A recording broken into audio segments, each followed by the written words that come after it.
है कई बार टिकटों में फटते हुए। अभी बंसी जी मेरे से नाराज हो जाएंगे, क्योंकि दीवार ने खोए आड़ो और घर ने खोए सड़ो। ये इनके कि बंसी जी और हमने आमने सामने चुनाव लड़ा है।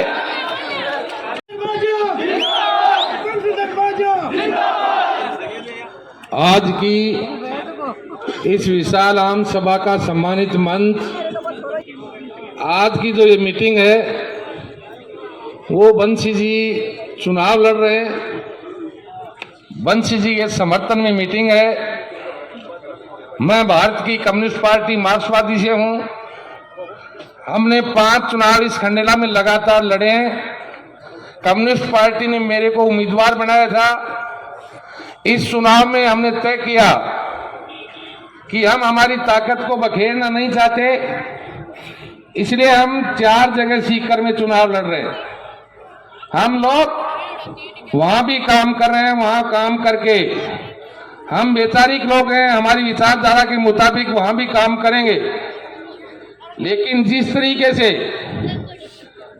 खंडेला के अंदर जो 5 रोज के अंदर जो नाटक चला, और माफी के साथ कहूंगा कि आप में भारतीय जनता पार्टी के विचार वाले खूब लोग हैं, लेकिन हमने ये नहीं सोचा था कि जो 5 दिन पहले मोदी का पुतला जला रहा था वो खंडेला में भारतीय जनता पार्टी का उम्मीदवार है।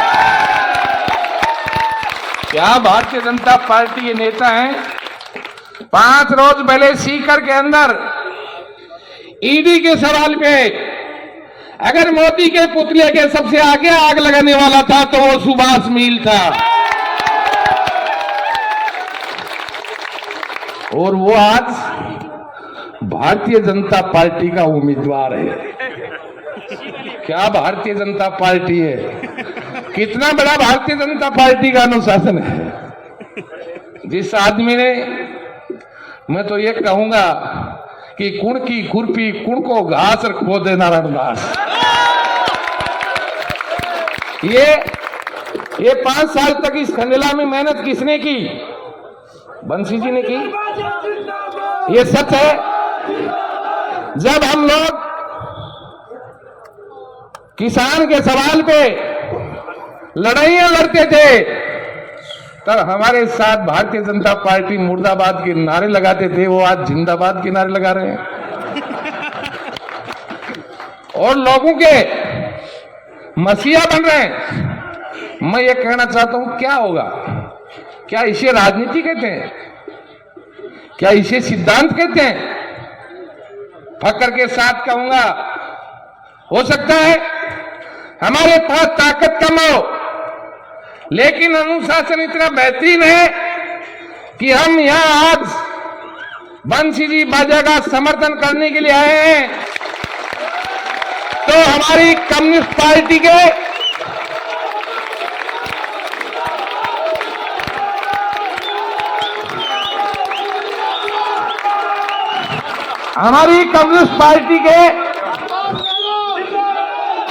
तमाम लोगों की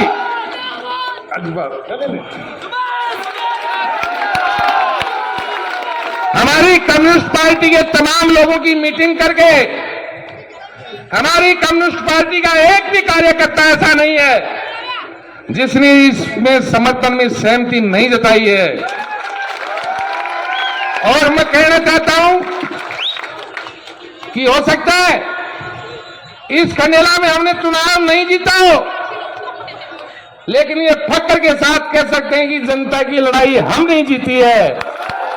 और आज के बाद हम बंसी जी के साथ मिलकर मैं इस मीटिंग के जरिए घोषणा कर रहा हूं, चाहे पुलिस का थाना हो, चाहे तहसील हो, चाहे उपखंड कार्यालय हो, जहां कहीं भी भ्रष्टाचार होगा उसको मिटाने का काम हम करेंगे। अगर किसी गरीब के साथ दादागिरी हुई तो उस दादागिरी को मिटाने का काम हम करेंगे। इस बात का एक चुनाव है मैं तो यही वादा कर सकता हूं कि जो बंसी जी बाजा को वोट देगा वो आदमी कभी भी ये महसूस नहीं करेगा कि मेरे साथ कोई नहीं है। इसलिए हम समर्थन करते हैं। हमारे वोट आते थे, उनके लिए जो मेहनत करते थे उससे डबल मेहनत करके वोट डलवाएंगे।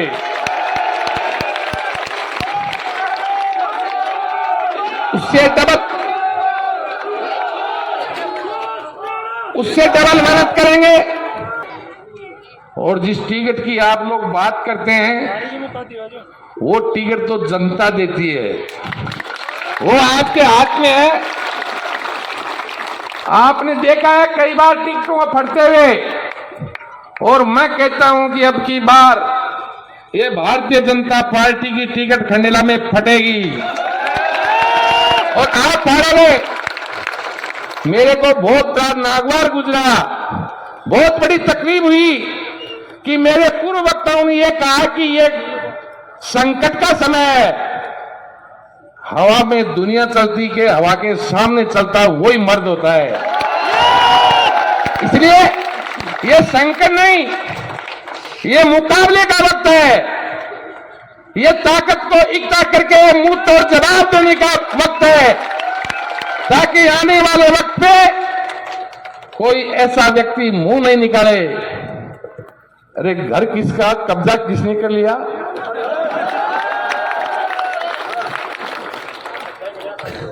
क्या ये अन्याय नहीं है? इसलिए मैं कहना चाहता हूं, क्योंकि महादेव सिंह जी जिन्होंने घोषणा की थी कि मैं अब चुनाव नहीं लड़ूंगा, अरे हमारी तरफ देखो, हम हमारी पार्टी के इतने अनुशासित सिपाही हैं। हमने कहा अब्राहम, हम चुनाव को एक बार ड्रॉप करेंगे और आपके लिए जी जान लगा देंगे। ये चुनाव जीतने का नहीं, डू एंड डाई, करो या मरो, इस बात का चुनाव है। इसलिए आप तमाम लोग इतनी बड़ी संख्या में, मैंने फार्म भरते वक्त 25 साल से मैं राजनीति में हूं, मैंने इतनी बड़ी संख्या नहीं देखी। कल वाली संख्या थी, लेकिन वो प्रेम सिंह जी की संख्या थी। वो सीकर वाले आए थे। अभी बंसी जी मेरे से नाराज हो जाएंगे, क्योंकि दीवार ने खोए आड़ो और घर ने खोए साड़ो। ये इनके साथ सुभाष जी महरियन जो किया है, उसी का कारण है कि वो वैसे ही घूम रहे हैं। इसलिए नेता कर सकते हैं, लेकिन न्याय जनता करेगी। नेता उस विधानसभा में घुसने की टिकट नहीं देते, वो टिकट फट जाएगी, जनता टिकट देगी। इसलिए मैं तो एक ही अपील करना चाहता हूं कि आप तमाम जो इस संख्या में आए, तमाम के तमाम अपने आप को बंशीधर बाजा समझ गए, अपने आप को खंडेला का उम्मीदवार समझ गए। इस चुनाव को लड़ोगे तभी आप फतेह हासिल कर पाओगे, क्योंकि उन लोगों के पास, हमने सुना 51 लाख रुपए दिए हैं। किसने दिए? वो आप जानते हैं कि कौन थे, क्यों दिए, वो भी आप जानते हो कि क्यों दिए हैं। क्या वो लोग ये पैसे, इन पैसों के बल पे इस खंडेला में गुंडागर्दी पनपेगी या मिटेगी? इसलिए ये चुनाव इस खंडेला की जनता की हिफाजत का चुनाव है। ये चुनाव इस खंडेला की जनता की सुरक्षा का चुनाव है।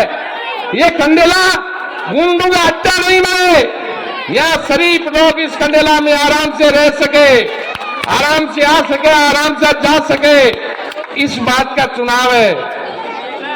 हम फक्र से कह सकते हैं कि बंसी जी और हमने आमने सामने चुनाव लड़ा है। हमारी वैचारिक लड़ाई रही, लेकिन हमारे वैचारिक मतभेद हो सकते हैं, आत्मीय मन के भेद कभी नहीं हुए, क्योंकि राजनीति में ऐसा ही होना चाहिए। इसलिए मैं तो तमाम साथियों से पुनः अपील करते हुए एक अपील करूंगा कि मैं ज्यादातर, पूरा तो नहीं, मैं जहां मेरी जरूरत होगी मैं वहां बंसी जी के लिए मदद के लिए तैयार रहूंगा। लेकिन ये लोग अफवाह ज्यादा करते हैं। अगर सुभाष नरा 2 दिन दातारामगढ़ चला जाएगा तो पीछे से कहेंगे कि सुभाष नरा तो दूसरी जगह चला गया। सुभाष नरा ने कह दिया, जबान से कहा है, हम आगे कदम रखने के बाद पीछे कदम नहीं रखते, यही हमारी है।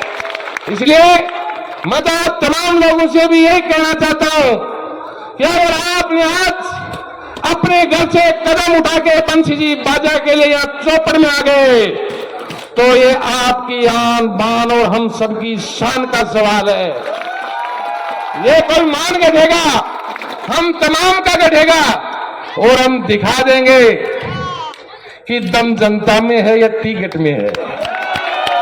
जो लोग ऊपर बैठ के ये कहते हैं हम जिसको टिकट दे देंगे वो जीत जाएगा, इसका मतलब काम करने वाले की आवश्यकता नहीं है।